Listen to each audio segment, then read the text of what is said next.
Okay, I just made a video talking about how absurd that the Pretendo cope that Metroid Prime 4 did so badly that it killed the entire Metroid franchise was. I just talked about that, how Prime 4 did about as well as other Prime games, how it's probably outpacing 2 and 3, and how it's going to be like a relatively well-received game when all is said and done.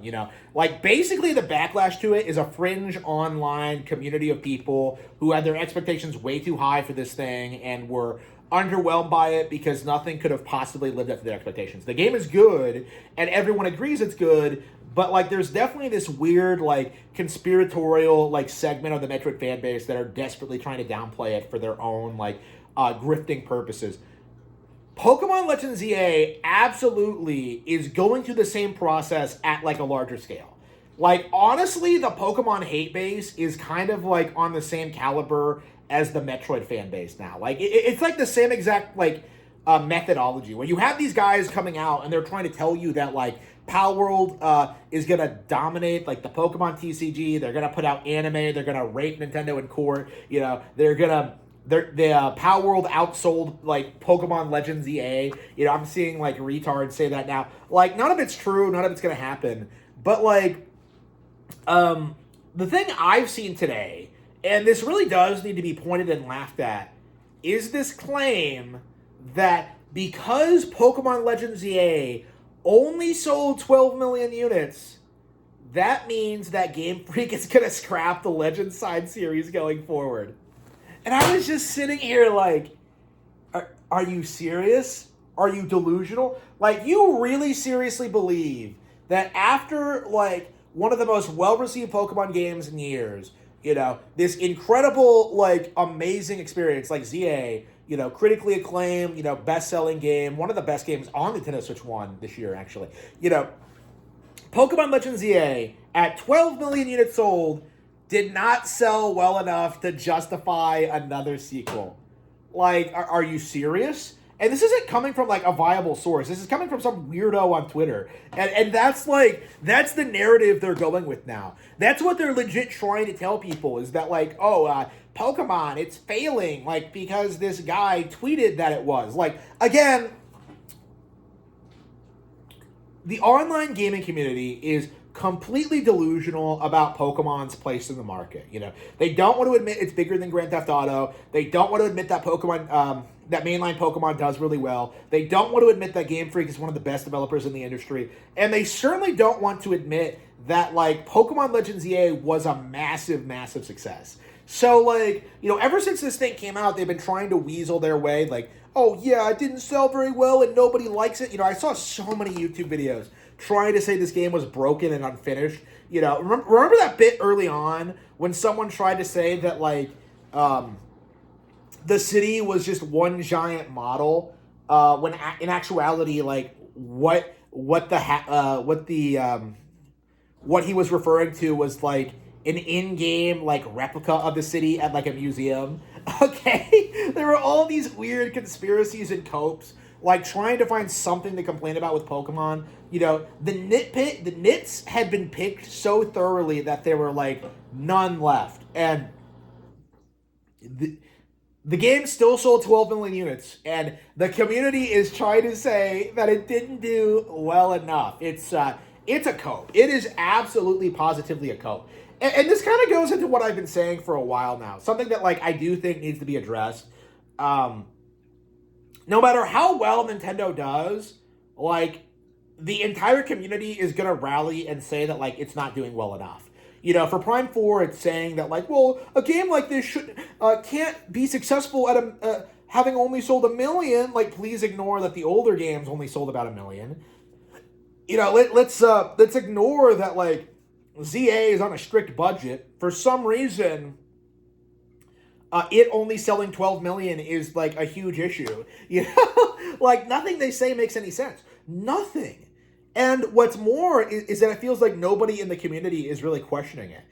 Maybe there are some Pokemon fans who are bringing things up and noticing things and addressing the fact that none of this makes any sense. But the simple reality is that for the most part, it feels as if most people are going along with this. And this is something that I do think really needs to be talked about more going forward is that there's no reason for this to happen. Okay, there's no reason to think that like Pokemon is failing or that like it's getting outperformed by Digimon or like whatever. Like all these people want to gaslight you into thinking that like Nintendo is perpetually failing and on the way out, and it just feels as if like these guys are just like completely and totally delusional, that they really haven't processed what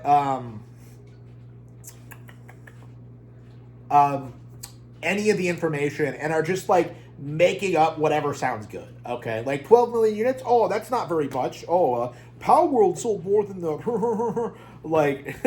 Never mind that Pokemon like puts out like titles yearly, that they sell at a higher price point, that they have like multiple sources of revenue, and that Power World hasn't even left early access yet. Yeah. Believe that 30 million figure, like from this tech startup that has no reason to lie about their numbers.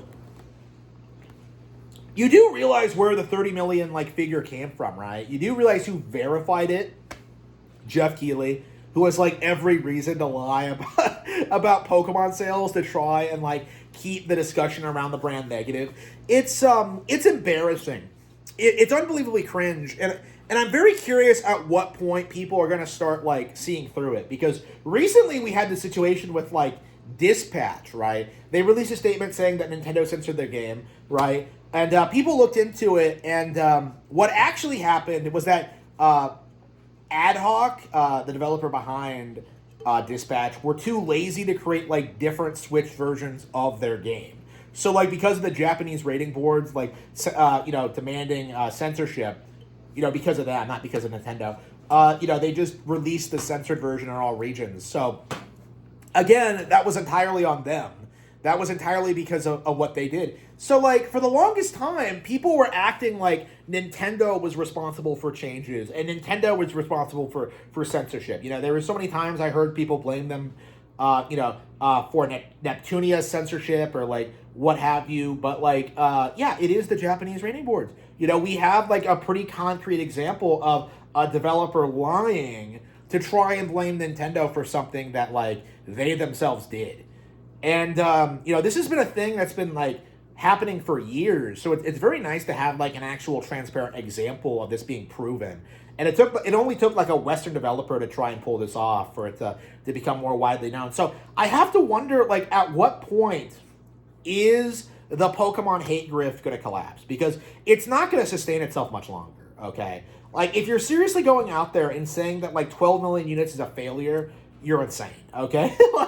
like if you go out there and say like Gen 10 is a failure, like you are insane, okay? Like I have no reason to ever suspect that like you have anything to anything reasonable to say about this brand. And that's kind of how I think it's going to end, is that you're going to have fans and then you're going to have the haters. And eventually the haters are going to be so hyperbolic and ridiculous that, like, nobody pays attention to them anymore. It happened to the censor shitters, and it's going to happen to them.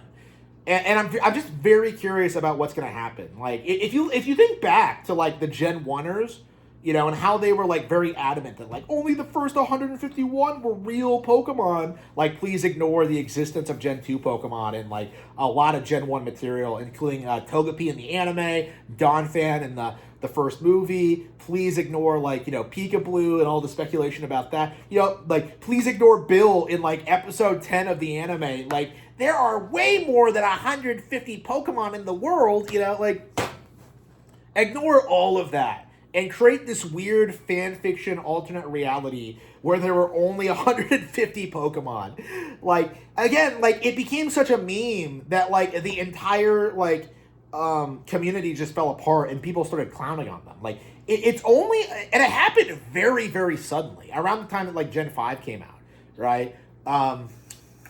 So, like, I feel as if we're going to go through, like, kind of the same arc with with the modern with the modern Pokemon hate grift. Okay, like we're kind of at the point where like it's on the decline, and people are kind of sick of hearing people say Pokemon is the same thing over and over again, because it's obviously not true, right? You know, Legends plays nothing like Mainline. Mainline's constantly innovating. We have spin-offs like Pokepia and like, you know, TCG Pocket and stuff like that. Like Pokemon's doing very, very well for itself right now, but people really need to acknowledge that